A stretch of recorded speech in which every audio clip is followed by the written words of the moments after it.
You're going to look back at your life, and it'll be one of two narratives. Narrative number one is I woke up every day intentionally pursuing everything I could be in God. And along the way, I made mistakes with zeros attached. But the posture of my heart was to pursue everything I could be in God.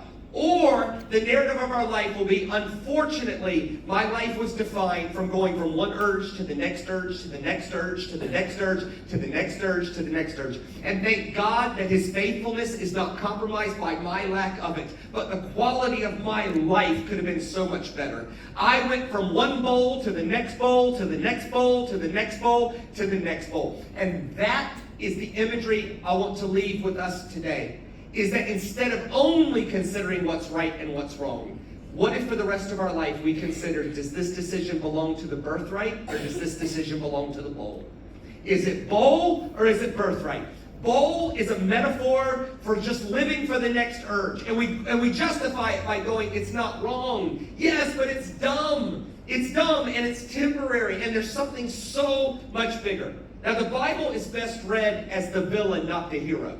In other words, if we read the Bible and we always read ourselves into the story as the person who would understand and who would get it, we'll miss the point. So you read a story like that and you're like, what an idiot! What idiot would trade everything he could be for one meal? That is as dumb as it comes. I would never do that. It's like, I don't know. Because here's the thing, right? People who pursue everything they can be in God, they tend to make more mistakes in sum total than people living for urges. Because people waking up every day giving it a go are going to make more mistakes than people not doing anything with their life, right? It's just the posture of the heart of it. And here's the thing, it's so common to the Bible because it's common to our story. Like early on, there's a guy named Moses. And Moses was given a huge birthright, free a bunch of slaves. That's a massive birthright. But he pushed back. And he traded it for a bowl at first. This is next slide, this is Exodus 4. Moses said to the Lord, "O Lord, I've never been eloquent, either in the past, nor since you've spoken to your servant. I'm slow of speech and of tongue." And the Lord said, "Who gave man his mouth?" In other words, next slide, Moses traded his birthright for a bowl of I don't have the skill, a bowl of insecurity. He could have missed out on everything God had for him if he had just settled into that insecurity. Later, there's a guy named Gideon. And Gideon's given a similar birthright. Free Israel from Midianite oppression. And Gideon pushes back for a different reason. This is what it says. Next slide. The Lord turned to him and said, "Go in the strength you have and save Israel out of Midian's hand. Am I not sending you?" "But Lord," Gideon asked, "how can I save Israel? My clan is the weakest in Manasseh, and I'm the least in my family." In other words, next slide. Gideon's pushback was, "I don't have the heritage. I have this huge birthright for you, Gideon." And Gideon's like, "Yeah, but have you seen my family? I come from a family of rednecks." And if you follow his logic, his logic was, my tribe's the least of the 12, my clan's the least of that, my family's the least of that, I'm the least of my family. If you follow his logic, he's like, I'm literally the worst person on earth that you could choose to do this. God's like, I've got this huge birthright for you.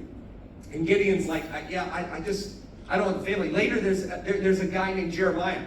And Jeremiah evidently is young, in his own head at least. I don't know how old or young Jeremiah was. But at least to him, he was not mature enough. This is Jeremiah 1. "And the word of the Lord came to me, saying, Before I formed you in the womb, I knew you. And before you were born, I set you apart. I appointed you as a prophet to the nations." That's a massive birthright.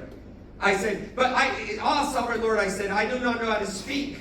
What is this fear of speaking? I do not know how to speak, for I'm only a child. In other words, God's like, I got this huge birthright for you. And Jeremiah's like, yeah, but next slide, I don't have the maturity. I wonder if at this point in the scripture, God is like, is there anybody who's just not a whiner? Will anybody just give it a go? You know? And sometimes we trade in permanent things for, I don't have the skill. And instead of going and getting the skill, we complain about not having the skill. Or I don't have the heritage. And you can't pick your family either. So it's like, oh man, I'm kind of stuck. My mom, my dad. It's like, oh. Or we just blame maturity. But perhaps the most applicable example is something that Jesus points out. So quick context on this. There's a nation called Israel, right? They're still around, right? Pretty important, right? And there's a nation called Israel, and here was the thing, right? They were chosen by God. And their election by God was so that they would be a blessing to the whole world. And it didn't go well. They used slaves to build the temple to honor God, who frees the slaves. They keep going back into slavery. And here's the thing, right? There's a whole group of people in the Bible called the prophets. And here was the message of the prophets. You cannot play the God chose us card if you're not going to maintain justice and righteousness.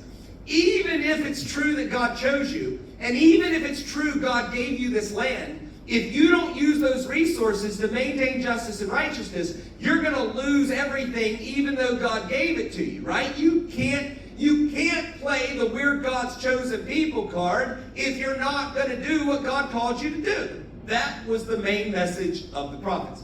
It didn't go well. They stoned them, right? And so Jesus points this out.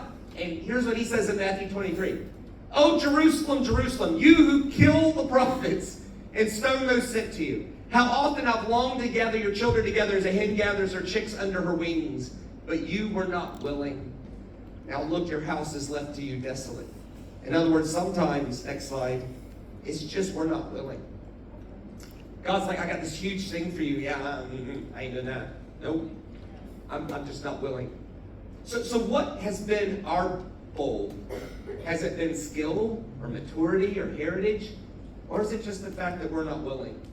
Or is it true that, you know what, you're 25, and up until now, your life has been defined by a series of urges? And listen to me, if you're 25 years old, and up until now, your life is defined by just one bowl to the next bowl, to the next bowl, to the next bowl, I'm urging you to make a decision to change your life. And it's not because it'll impact how God feels about you. It's not because of that, because God's faithfulness is never compromised by our lack of it. It's the quality of your life that's at play. Because if you talk to anybody in here that's 80 years old, and you ask them, how does life go if your life is dominated from one urge to the next urge, to the next urge, to the next urge, to the next urge? It's like it never goes well. And the message of this story is that instead of only considering what's right and wrong, what if we consider, does this decision belong to the bowl, or does this decision belong to the birthright? Is this me chasing my next urge, or is this me fundamentally pursuing everything I could be in God? Which leads me to whoever wrote the book of Hebrews. So the writer of Hebrews makes this incredibly challenging observation in Hebrews chapter 12. Here's what he says. See to it that no one is sexually immoral or is godless like Esau. Pause. That is incredibly confronting. Why? Because whoever wrote Hebrews had access to the entirety of Scripture. And there's a lot of nefarious characters he could have chose from. See to it that no one's godless like Ammon, who introduced child sacrifice in Gehenna. See to it that no one is godless like Manasseh, who made it national law. See to it that no one's godless like Ahab. See to it that no one is godless like Jezebel. See to it that no one is godless like Pilate. See to it that no one is godless like Caiaphas. See to it that no one is godless like Judas. See to it that no one is godless. He could have chosen lots of people. But the one guy out of the whole Bible that the writer of Hebrews says, this is the guy not to be. Look, I've got a plethora of choice. But if you want the example of what not to be in life, look at Esau. He's the godless one. And that is really confronting. Because Hebrews chapter 12 is right after Hebrews chapter 11. That's right. Look. Hebrews chapter 11 lists heroes. And here's why this is confronting. The people listed as heroes made more mistakes and worse mistakes than the godless one. No tricks. Who made worse mistakes? Abraham or Esau? Abraham by far. He gave his wife to Pharaoh's harem. And it says he greatly profited from Egyptian affluence while she suffered. If CNN and the internet would have been around back then, what would you say about Abraham? Would Abraham survive today's YouTube heresy hunter people? I don't think so. Would Abraham be invited to the biggest conferences in Australia? I don't think so.